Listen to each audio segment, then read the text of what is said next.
Aliás, nesse momento que a gente está vivendo, a gente está percebendo ou redimensionando o papel da escuta. Não só vocês estão exaustos, né, os psicanalistas nesse momento, né, tamanha demanda, como eu acho que a gente, para além dessa clínica, né, eu acho que a gente está entendendo o papel da escuta num mundo que está vivendo justamente um isolamento, né?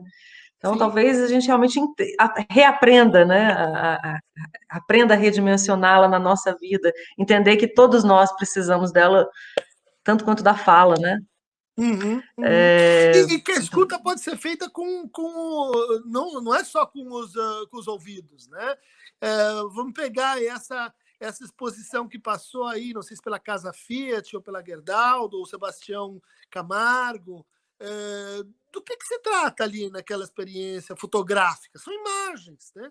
Mas são imagens que escutam o sofrimento. São imagens que fazem a curadoria do sofrimento. Que tornam o sofrimento não só, olha, esta pessoa, esse indígena, esse garimpeiro, você se vê naquele garimpeiro e você se escuta no sofrimento dele. Mas para fazer isso a gente precisa o quê? De arte, né? Precisa de mediação, precisa de algo, alguém que tire você da sua posição assim de ponto de vista, né? De ponto de vista geométrico desencarnado, né? Do alto da torre, olhando para os outros e defendendo, enfim, no seu pequeno castelo ou condomínio. eu fico te provocando aqui a cada resposta, mas eu estou tomando o lugar das perguntas do público. Então, eu não prometo ficar calada aqui por falar em escuta e escutar só as perguntas do público e passar para você. Porque são Mas a várias. escuta Aqui, vamos ver. fala, mas a escuta é Pois troca é, de palavras. fico provocada aqui, mas Vai. devo escutar agora as pessoas. Uhum. É, já perguntei demais. Beatriz Braga te pergunta: no contexto ignoródio, acho que ela é um neologismo aí que ela inventou, atravessados pela Covid-19, pelos algoritmos e o dilema do TikTok e o 5G, como despertar o desejo de saber? Boa pergunta, né? Ela está fazendo uma alusão a uma expressão do Lacan, que diz assim: olha, o amor e o ódio eles formam uma espécie de mesma Hum, matéria-prima, né? E que no fundo você vai, para você amar alguém, você precisa ser capaz de odiar igualmente aquela pessoa. E o amor vira ódio, assim como o ódio vira amor, e que há um mutualismo entre essas duas coisas. E ele dizia que uma forma da gente sair desse imbróglio era buscar uma outra paixão, né? Que é a paixão da ignorância. Não a ignorância soberba, a ignorância que você acha, a ignorância, vamos dizer assim, daquelas que têm o poder, né? Mas a uhum. ignorância como reconhecimento de que é porque a gente não sabe que cabe pesquisa, que cabe interesse, que cabe leitura, que cabe orientação para o outro. Por que eu preciso do outro tanto assim? Porque ele é a fonte, né, de saber sobre, inclusive, eu mesmo. Ela está brincando e dizendo assim: olha, a nossa situação de momento é grave, porque houve um acasalamento da ignorância, que é por onde a gente sai dessa coisa, com o ódio. Né? Então, uma ignorância ignara, uma ignorância que não serve para aprender, que só serve para reproduzir o efeito Dunning-Kruger. Não sei se vocês conhecem, é um efeito psicológico que faz com que quanto menos você saiba sobre um determinado assunto, mais você Mas acha que você. sabe. É o efeito redução do mundo. Né? Estou lançando um livro aí pela Contracorrente que chama Paixão da Ignorância, porque entendo que estamos no momento de voltar à ignorância, voltar a estudar, a ter um respeito pelo saber, começar de novo. Beatriz Braga, aprendi mais essa, tá vendo? Cada. Sempre, né? A gente sempre aprende. Ignoródio. Obrigada, Beatriz. Obrigada pela explicação, Dunker. Próxima pergunta, Maurício Guilherme Silva Júnior te pergunta se, em comparação a outras crises vivenciadas pela humanidade, a atual relação entre os desejos do indivíduo e as necessidades e exigências da coletividade. Ele quer a sua opinião sobre essa atual relação. Em relação a crises passadas. A noção de Sim. crise é interessante, porque ela é uma noção política e também é ético-moral. né? E também ligada à medicina. O Hipócrates falava do momento de crise como momento assim, de máximo aguçamento da doença, e naquele momento, se você intervém, o mínimo que você faça te traz o máximo de efeitos e de ingerência sobre o processo patológico, né?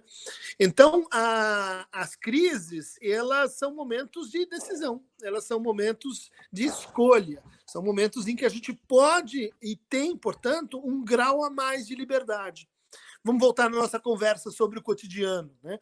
Quando você está preso naquele cotidiano tão bem montado, tão bem estabelecido, você está justamente assim, preso, né? Cada movimento de mudança exige muito esforço e disciplina. Quando você tem que reconstruir isso, quando você está diante da crise, você tem a possibilidade de tomar outras decisões, né? Agora, o que tem acontecido no passado mais recente da cultura, da experiência social brasileira, é que as nossas crises têm sido mal conduzidas. As nossas crises, elas têm levado não à retomada da história, mas a apagamento da história. Elas têm levado a uma política de customização da democracia. Vamos fazer uma democracia para menos pessoas, vamos fazer vamos dizer assim, um acesso aos bens simbólicos a menos pessoas. De tal maneira que isso começa a se afinizar com um processo, né, não tão legal, de indução de crises para a justificação de supressão de direitos, supressão de emprego, supressão de oportunidades, né? E a gente vai criando crises. Isso não é só um processo brasileiro, é um processo mundial. Isso é uma forma de administrar pessoas, né? Dizer, olha, está todo mundo ameaçado, vamos demitir, é a crise chegando. O que acontece? As pessoas ficam com medo, elas se melancolizam, elas não colocam o que elas estão pensando, elas subaproveitam a crise, né? Elas melancolizam a relação delas com o poder. Então, se a gente começa a olhar para trás, qual é a crise que a gente vai querer ter em mente, né? É a crise da abertura política, é a crise do fechamento, é a crise que levou à abolição da escravatura. Qual é a crise que a gente quer para o momento que a gente vai escolher na história que a gente vai contar? Bom, temos mais 10 minutos e algumas perguntas, mas para quem ainda quiser tentar participar, a gente só tem mais um tempinho. A próxima vai ser da Flávia Tridapali Büchler. Dunker, o que você acha dos coletivos que se formam na atualidade, muitas vezes fortalecidos por um narcisismo das pequenas diferenças, que na teoria poderiam diminuir a angústia do eu, mas que na prática parecem contribuir para uma maior desorganização ou desagregação do coletivo? Depende do coletivo, depende de qual curso que o coletivo cria para si, depende da lógica de reconhecimento, né? Que está na origem, no contexto daquele projeto daquele coletivo. Então, eu vejo, em princípio, com bons olhos a emergência, em tão pouco tempo, de inúmeros coletivos feministas, de inúmeros coletivos de arte, por exemplo, nas periferias de São Paulo, né? Que são formas de se agrupar, de se reunir, para tornar mais visível, por exemplo, um traço de opressão, um traço de segregação. Ocorre que aí a gente tem uma espécie assim de efeito Brasil nessa conversa, né? Eu digo efeito Brasil porque a gente estava muito atrasado, e eu digo assim, atrasado objetivamente, não em comparação assim com um certo meta-ideal de progresso, mas muito atrasado em relação à teoria decolonial, pós-colonial, teoria feminista, teoria queer, social, cultural studies, mesmo psicanálise mais crítica, né? A gente estava, as traduções de Fanon, de Spivak, eram quase inexistentes, ou de pouca distribuição. Não faz muito tempo que a gente deu um salto, né? E os coletivos eles estão muito informados por novas teorias críticas, né? Epistemologias do Sul, teorias de resistência, etc. Esse salto, ele talvez não se fez acompanhar, ou ele pegou uma certa carona em facilitações digitais por um amadurecimento institucional, né? A relação dos coletivos, e isso no Brasil, é fora do Brasil, os coletivos eles rumam para um processo de institucionalização, seja porque são reconhecidos pelo Estado, seja porque crescem, seja porque passam a integrar o debate público. Né? E isso geralmente muda plataformas, muda lideranças, isso traz uma série de diferenças. Mas os nossos coletivos, porque foram muito, talvez, chegaram um pouco atrasados, agora eles estão um pouco adiantados em relação a isso e estamos sofrendo um pouco os efeitos desse adiantamento também. Dunker, 2 perguntas em 5 minutos, você acha que consegue? Sim. Bom, uma eu acho que você consegue responder rapidamente. Se eu entendi aqui, do que entrou para mim aqui no chat, pergunta da Mariana Tavares, algo que você acabou de se referir. Então, existem sociedades melancólicas? Ela pergunta. A gente não patologiza a sociedade, né? A gente diz assim, olha, a sociedade ela tem afetos, ela tem sentimentos, ela tem processos que condicionam a emergência de formas de sofrimento, né? Então, a gente pode ter uma melancolização, ou seja, um funcionamento induzido, né, causado por discursos concretos, discursos de impotência, discursos que vão dizer assim, olha, você não pode mudar nada, isso é uma coisa estrutural, isso é algo que se impõe, isso está na sua essência, isso faz parte da natureza do seu grupo, da sua pessoa e etc. Isso são o quê? São formas de ativar nos indivíduos aquilo que seria o correlato de uma melancolia. Só que é uma melancolia usada para o quê? Para produzir desmobilização, para produzir impotência, para produzir a manutenção de um determinado estado de coisas em termos de forma de poder. Né? Pergunta da Regina Beatriz: é um tempo de cuidar das entrelinhas? Bonito! Das linhas, das entrelinhas também, né? Não sei se você sabe a origem dessa expressão, né? Ela remonta aos Clarice textos Lispector. monásticos da Idade Média, o uso do palimpsesto, né? Como o papel era muito caro, as pessoas aproveitavam e escreviam 2 livros em um. A E origem daí da punham palavra as entrelinhas. entrelinhas. Exatamente, da palavra entrelinhas.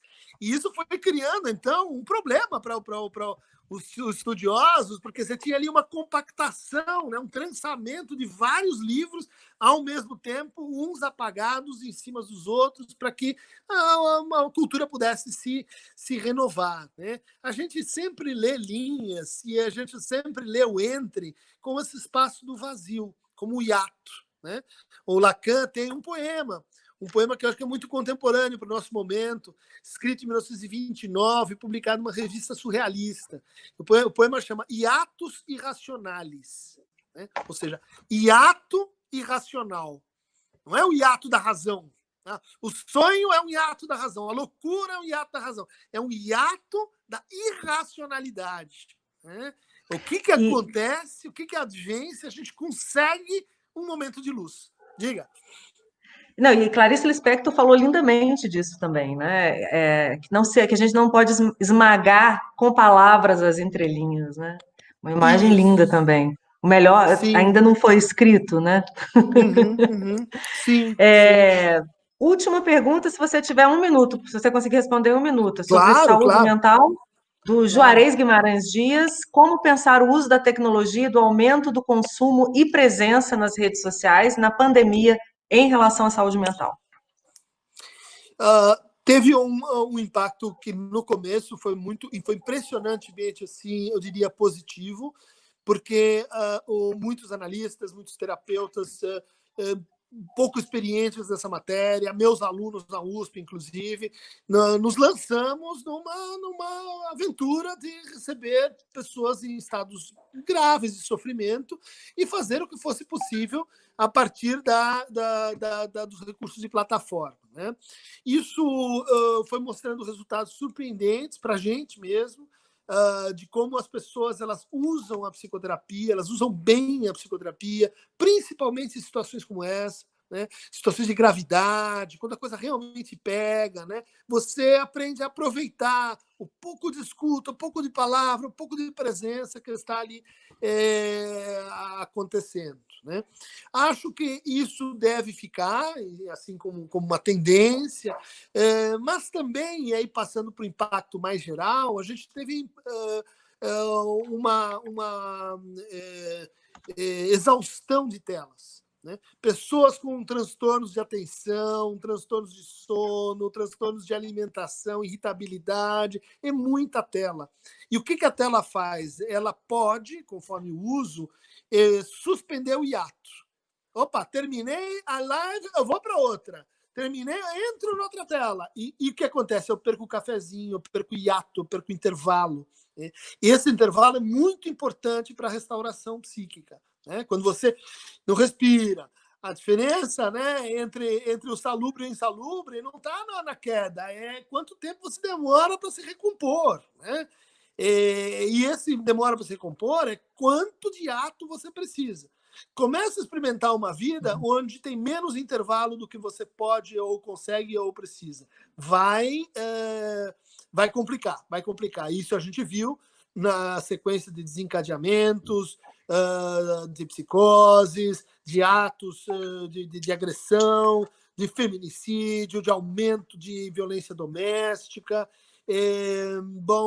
Isso é um efeito extremamente nocivo do uso desenfreado de telas. Agora, tirando a média e fazendo o balanço, eu acho que essa experiência vai deixar a gente assim saturado de tela. A gente estava num fetiche com a tela, que era tudo que era tela é legal, tá na tela é bacana, rede social, virou uma coisa assim de, puxa, tela de novo, posso dar um tempinho, posso dar uma pausa antes, né? E acho que nós vamos ter uma relação mais trivializada, mais banalizada, né, com as telas depois disso, o que talvez seja benéfico. Quer dizer, a vida digital é bacana, mas a vida presencial é legal também, né? Não, isso faz uma falta danada, né? Isso a gente viu com um contexto assim de escola, né? Quando começou todo mundo, passa as aulas para o formato de tela e vamos em frente. Mentira, não vamos em frente coisa nenhuma. O que está acontecendo é outra coisa, não é bem uma aula, você tem que diminuir o tamanho, a criança não aprende, o professor se sente perdido, é outra coisa. Então, esse fetiche da aula à distância, aula remota, é só isso, essa coisa aí que vocês estão vendo que ajuda, mas não resolve. Né?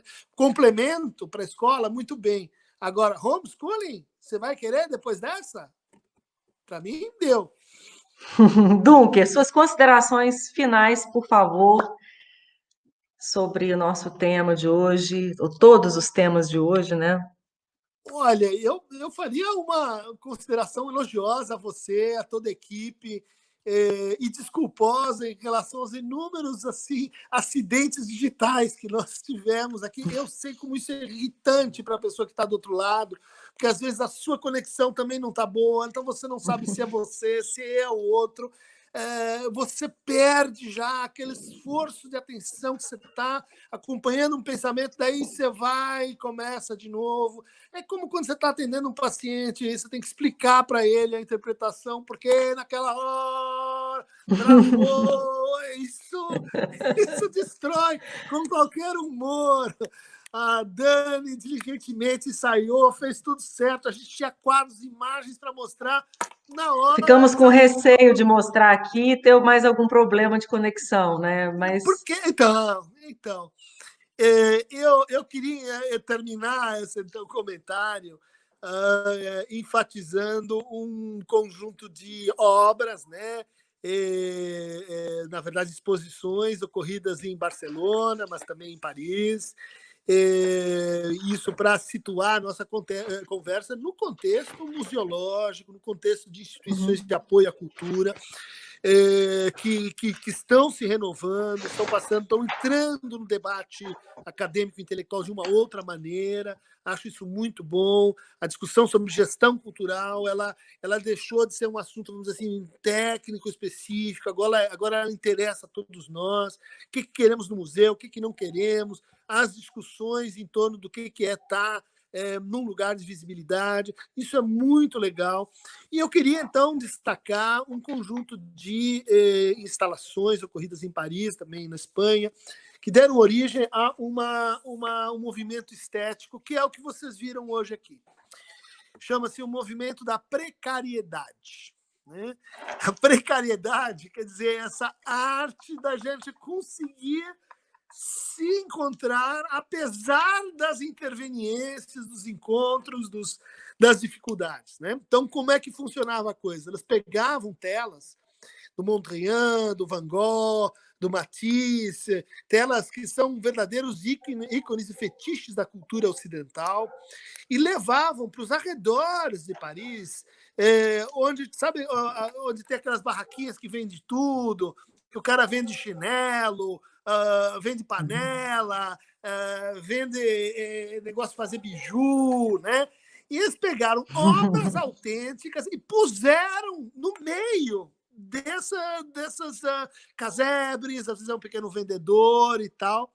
E o efeito foi incrível, porque a gente ressitua a arte no espaço da precariedade. Né?